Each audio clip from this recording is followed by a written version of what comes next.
Chapter 1. I'm so proud of you, Marissa Chambers said as they walked, leaning her head against Michael's shoulder. It was a beautiful day, a perfect 20 degrees.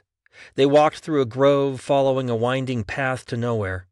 Apple trees shielded them from the unseasonably cool sun. Late June outside St. Louis shouldn't be this comfortable. He wondered about that.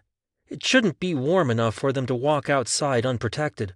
Even a decade after the bombs devastated North America, it wasn't safe to spend more than a few minutes outside without some kind of suit, and yet it didn't seem to concern Michael or his mother. "Thanks, Mom," he said.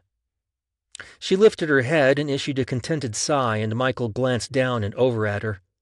Even though he was a full head taller, he always felt like a little kid when he was with her.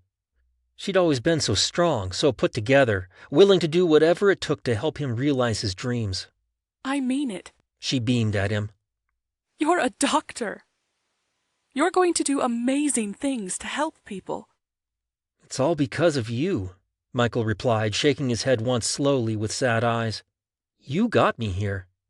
Your father and I just made sure you had the chance. You're the one who reached out and took it, she said with a squeeze of his hand. She came to an uncertain stop. Michael hadn't realized it at first, and he continued another step or two. His arm swung backward as the tension increased. He shifted his grip and turned toward his mother. She was a lovely woman. Light skin, almost black hair, dark eyes. Those dark eyes glistened, carrying a sadness as they looked back at him. But I know what this means, she said. Mom. It means you're leaving us. Leaving Earth. Michael released her hand and turned away. He didn't want to, but he didn't want her to see the tears forming in his eyes either.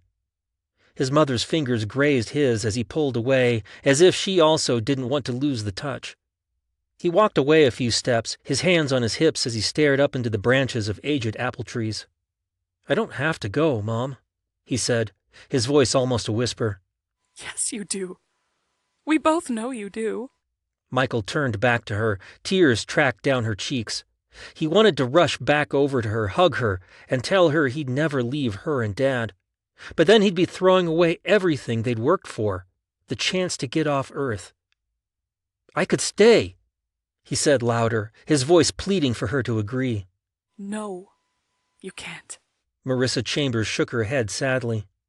Because if you do, you might be able to save me and your father.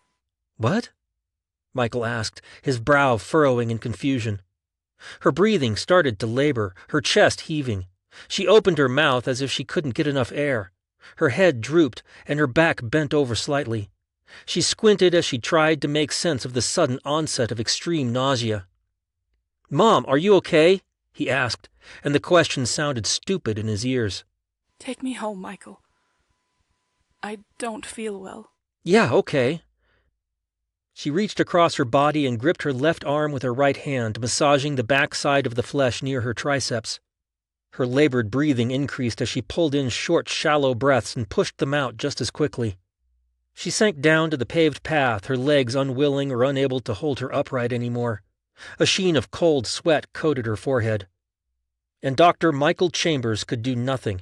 He stood only a meter away from her, but his feet wouldn't move. Mom! She lay down onto her side as the heart attack caused by a complete blockage of the left anterior descending artery progressed.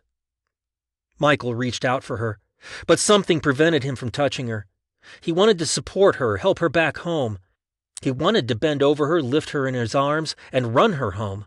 He could call emergency services, maybe do CPR until they arrived. The sunlight faded into dank gloom in the space of a mere second. Radioactive gray clouds blotted out the sun, and the temperature plummeted.